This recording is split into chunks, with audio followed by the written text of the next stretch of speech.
میں بھلائی کا مستحق نہیں تھا جو خداوند نے میرے ساتھ کیا۔ پھر تجھے دوسری باتوں میں بھی اقرار کرنا چاہیے۔ جب ہم ذلت اور گمراہی میں تھے، ہم نے خداوند اپنے باپ دادا کے خدا کے حضور فریاد کی تو خداوند نے ہماری فریاد سنی اور ہماری مصیبت اور مظلومی دیکھی، اور خداوند ہم کو مصر سے نکال آیا۔ لیکن آخر میں اس نے دو اہم باتیں کہیں: جب تم جا رہے ہو تو تجھے خداوند کو سجدہ کرنا ہے جیسے تم ہر اچھی چیز سے محظوظ ہونے کے لیے جاتے ہو۔ یہ عبادت کا ایک زبردست ماحول ہے جس میں ایک پرستار خداوند کی بھلائی میں اس کے پاس جاتا ہے جو اس کی اپنی نہیں، اور وہ کاہن کی موجودگی میں خداوند کی پرستش کرتا ہے، اسے خوش کرتا ہے۔ لہٰذا یہ روحانی اطلاق ہم سے پرستش کے بارے میں بات کرتا پرستش، ہے۔ بالکل تاریخی طور پر جب وہ اس ملک میں داخل ہوئے تو یہی ہوا، اس نے زمین کا پہلا پھل لی اور خداوند کو پیش کیا۔ ترجیح خداوند کی ہے اور ہم اپنے ٹوکرے خداوند کے سامنے پیش کرتے ہیں، یعنی حمد و ثنا خداوند کو پیش کرتے ہیں۔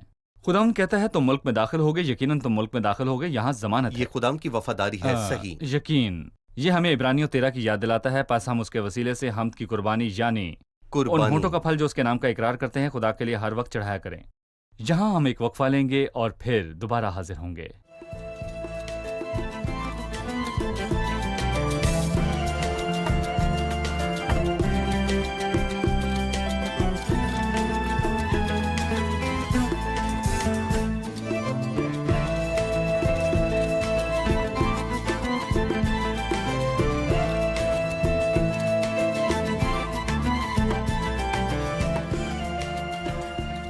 چھبیس 13 میں لکھا ہے، پھر تو خداوند اپنے خدا کے آگے یوں کہنا کہ میں نے تیرے احکام کے مطابق جو تو نے مجھے دیے مقدس چیزوں کو اپنے گھر سے نکالا۔ اس کے بارے میں بتائیے ڈاکٹر اسام، مجھے اس آیت اور 12 سے 15 میں جو بیان کیا گیا ہے اس کے بارے میں بتائیے۔ پاک چیز خداوند کے لیے مخصوص ہے۔ جو خدا کی ہے۔ جی ہاں، یہ تیرے لیے ہے، تیری ہے۔ یہ چیز میری نہیں، میں اس کے ساتھ کچھ بھی کرنے کے لیے آزاد نہیں، یہ میری نہیں، تیری ہے۔ یہاں یہ آدمی یہی کہتا ہے، اور اس کے بعد اس نے کیا کیا؟ اس کے بعد بائبل یہ کہتی ہے کہ تو تیسرے سال اپنے سارے مال کی دے یکی نکال چکے، جسے وہ دے یکی کا سال کہتا ہے۔ یہ گفتگو دے یکی کے بارے میں تھی، اور ایک ایسی دے یکی تھی جو ہر سال لاویوں کو دی جاتی تھی۔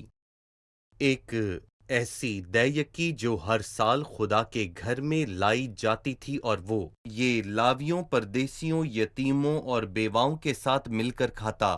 اسے لاویوں، پردیسیوں، یتیموں اور بیواؤں کو خدا کے گھر میں لانا نہیں چاہیے تھا، بلکہ وہ یتیموں، پردیسیوں اور بیواؤں کو اپنے گھر دعوت دیتا، بلکہ وہ اس کی دے یکی سے محظوظ ہونے کے لیے اس کے گھر میں آتے ہیں، اور یہ اس کے لیے نہیں، دوسروں کے لہٰذا لیے دے ہے۔ یکی کی 3 اقسام ہیں۔ ہر 2 اور 3 سال میں ایک، اور ہر 2 سال میں سے ایک لاویوں کے لیے تھی جسے چھونا منع تھا، اور ایک اس لیے جس میں سب شامل ہوں اور وہ خدا کے گھر میں جاتے ہیں تاکہ محظوظ ہو سکیں۔ اور پھر تیسری وہ دے یکی ہے جو 3 سالوں میں ایک دفعہ دی جاتی، جس میں لاوی، پردیسی، یتیم اور بیوائیں شامل ہیں، اور اس سے محظوظ ہونے کے لیے انہیں گھر میں دعوت دیتا۔ وہ دینے کے بارے میں بات کرتا ہے۔ جی، دینے کی بات کرتا ہے۔ لہٰذا خدا کو قربانی پیش کرنے کے بعد پہلے حصے میں حمد کی قربانی، پھر نیکی کرنے، بانٹنے اور نذرانے کے بارے میں بات صحیح۔ کرتا ہے، اور یہ دونوں انسان کے اندر نئی فطرت کا کام اور سرگرمی ہے۔ بالکل صحیح، شکریہ۔ لیکن اس کو کسی اور بات سے مربوط ہونا چاہیے، جبکہ وہ آیت 14 میں کہتا ہے کہ آیت 13 میں نے تیرے احکام کے مطابق کیا، میں نے تیری کسی حکم کو نہیں ٹالا اور نہ ان کو بھولا۔ آیت 14، اور میں نے اپنے ماتم کے وقت ان چیزوں میں سے کچھ نہیں کھایا، ناپاک حالت میں ان کو الگ نہیں کیا۔ میں نے خداوند اپنے خدا کی بات مانی اور جو کچھ تو نے حکم دیا اسی کے مطابق صحیح، عمل کیا۔ پاکیزگی کی حالت میں پاکیزگی کی دل سے حالت میں خوشی میں کے دل کی خوشی کے ساتھ بلا خوف فیاضی کی قربانی پیش کرتا ہوں۔ ضروری کیونکہ تھا، بائبل سکھاتی ہے کہ جب ہم دیں تو ہمیں خوشی سے جی، دینا خوشی چاہیے، سے دینے والا، نہ کہ سخت دلی سے۔ صحیح۔ ٹھیک ہے، شکریہ۔ 16ویں آیت سے باب کے آخر تک ان آیات میں ان کے اور خدا ان کے درمیان عہد کی شرائط پر ایک قسم کا معاہدہ دیکھتا ہوں۔ خدا جو چاہتا ہے وہ اس پر متفق ہیں۔ برائے مہربانی مجھے ان آیات کے بارے میں بتائیے۔ دیکھیں، آیت 17-18 میں وہ 2 باتیں کہتے ہیں۔ پہلی بات کہ تو نے آج کے دن اقرار کیا ہے کہ خداوند تیرا خدا ہے، یعنی ایک معاہدہ ہوا ہے۔ تو نے آج کے دن اقرار کیا ہے کہ خداوند تیرا خدا ہے اور تو اس کی راہوں پر چلے گا۔ جب تک تم نے خداوند کو اپنا خداوند ماننے کا وعدہ کیا ہے اور لکھا ہے اس کے آئین اور فرمان اور احکام مانے گا اور اس کی بات سنے گا۔ آیت 18 میں وہ اس سے جواب دیتا ہے، اور خداوند نے بھی آج کے دن تجھ کو، جیسا کہ اس نے وعدہ کیا تھا، اپنی خاص قوم قرار دیا ہے، اور اس نے تمہیں اپنے خاص لوگ قرار دیا ہے، اگر تم وہ کام کرتے ہو جیسا کہ پہلے کہا گیا ہے۔ خداوند نے جو احکام دیے تو ان کو ماننے کے لیے راضی تھا۔ یہ باب اقرار کے ساتھ ختم ہوتا ہے اور اسی وقت خدا اس بات کا اعلان کرتا ہے کہ تم میرے خاص لوگ ہو جیسا کہ اس نے تم سے وعدہ کیا۔ صحیح، شکریہ ڈاکٹر احسام۔ اب میں 27ویں باب کی طرف بڑھوں گا۔ مجھے اس باب کے بارے میں بتائیے، یہ باب کس کے بارے میں بات کرتا ہے؟ 27ویں باب میں جب وہ ملک میں داخل ہوتے ہیں تو کوہ عیال پر کیا کیا جائے وہ اس کے بارے میں واضح بات کرتا ہے۔ دوسری بات، اس میں ان برکتوں اور لعنتوں کی بات کرتا ہے جو کوہ عیال پر ہونی چاہیے۔ کوہ گرزیم پر برکات کوہ اور عیال کوہ پر عیال لعنتیں۔ پر لعنتیں۔ میں چند آیات پڑھنے کے بعد آپ سے سوال پوچھوں گا۔ پھر موسیٰ نے بنی اسرائیل کے بزرگوں کے ساتھ ہو کر لوگوں سے کہا کہ جتنے حکم میں آج کے دن میں تم کو دیتا ہوں ان سب کو ماننا، اور جس دن تم یردن پار ہو کر اس ملک میں جسے خداوند تیرا خدا تجھ کو دیتا ہے پہنچو، تو بڑے بڑے پتھر کھڑے کر کے ان پر چونے کی استری کرنا اور پار ہو جانے کے بعد اس شریعت کی سب باتیں ان پر لکھنا، تاکہ اس وعدے کے مطابق جو خداوند تیرے باپ دادا کے خدا نے تجھ سے کیا اس ملک میں جسے خداوند تیرا خدا تجھ کو دیتا ہے، یعنی اس ملک میں جہاں دودھ اور شہد بہتا ہے، تو پہنچ جائے۔ سو تم یردن کے پار ہو کر ان پتھروں کو جن کی بابت میں تم کو آج کے دن حکم دیتا ہوں کوہ عیال پر نصب کر کے ان پر چونے کی استری کرنا، اور وہیں تو خداوند اپنے خدا کے لیے پتھروں کا ایک مذبح بنانا اور لوہے کا کوئی اوزار ان پر نہ لگانا، اور تو خداوند اپنے خدا کا مذبح بے تراشے پتھروں سے بنانا اور اس پر خداوند اپنے خدا کے لیے سوختنی قربانیاں گزراننا، اور وہیں سلامتی کی قربانیاں چڑھانا اور ان کو کھانا، اور خداوند اپنے خدا کے حضور خوشی منانا، اور ان پتھروں پر اس شریعت کی سب باتیں صاف صاف لکھنا۔ میں آپ سے اس بارے میں جاننا چاہتا ہوں کہ جب وہ یردن پار کریں گے تو وہ پتھر لائیں گے اور ان پر احکامات لکھیں گے، لہٰذا اس دن کیا ہوگا اور اس کا مقصد کیا ہوگا؟ خداوند ہمیشہ اپنے کام کو آنکھوں اور دلوں پر کندھا کرنا چاہتا ہے تاکہ یہ مٹ نہ جائیں۔ اس لیے اس نے کہا جو پہلی چیز تمہیں کرنی ہے وہ یہ کہ یہ کلام ہر وقت تمہاری آنکھوں کے سامنے رہے۔ صحیح۔ اس لیے اس نے ان سے کہا تو بڑے بڑے پتھر کھڑے کر کے ان پر چونے کی استقاری کرنا، یعنی چھوٹا پتھر کام نہیں کرے گا اور میں کہوں کہ بڑی یادگار بنا، مگر ان پر شریعت کے یہ الفاظ کندھا کرنا، تاکہ جو کوئی یہاں سے گزرے چاہے وہ آ رہا ہو یا جا رہا ہو ہمیشہ یہ الفاظ ان کی آنکھوں کے سامنے رہیں۔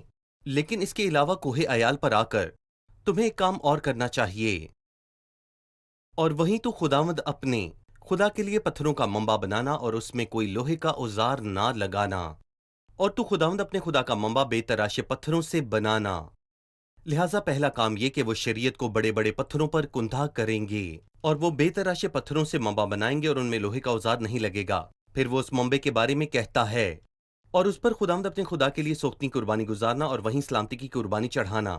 پس جب تم ملک میں داخل ہو تو یہ سب کام کرنا اور ان کو کھانا اور خداوند اپنے خدا کے حضور خوشی منانا، اور ان پتھروں پر اس شریعت کی باتیں صاف صاف لکھنا۔ صحیح، یہ خدا کے احکامات کو یاد کرنے کی دعوت ہے کہ احکامات آنکھوں سے پوشیدہ نہیں ہیں، بالکل کہ وہ ضمیر کا انصاف کرنے کے لیے ہمیشہ آنکھوں کے سامنے رہیں۔ صحیح۔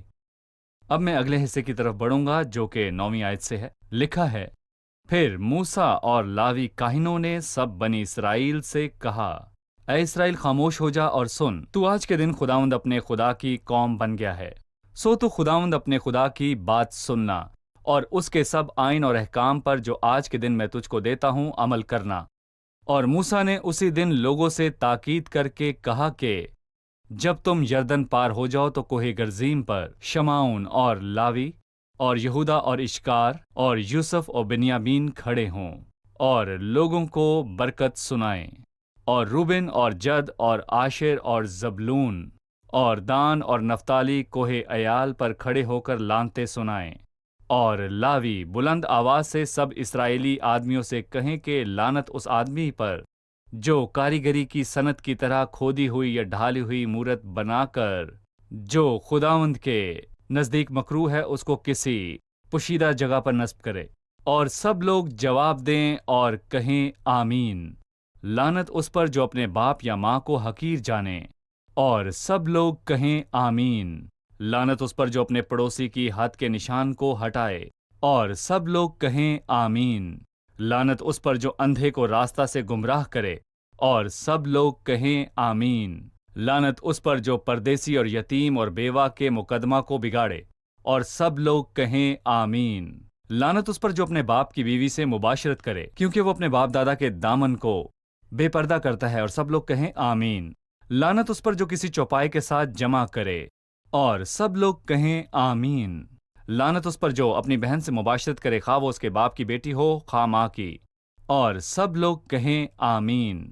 لعنت اس پر جو اپنی ساس سے مباشرت کرے، اور سب لوگ کہیں آمین۔ لعنت اس پر جو اپنے ہمسائے کو پوشیدگی میں مارے، اور سب لوگ کہیں آمین۔ لعنت اس پر جو بے گناہ کو قتل کرنے کے لیے انعام لے، اور سب لوگ کہیں آمین۔ لعنت اس پر جو اس شریعت کی باتوں پر عمل کرنے کے لیے ان پر قائم نہ رہے، اور سب لوگ کہیں آمین۔ لعنتوں کی اس لمبی فہرست پر بات کرنے سے پہلے ہم ایک چھوٹا سا وقفہ لیں گے اور پھر دوبارہ حاضر ہوں گے۔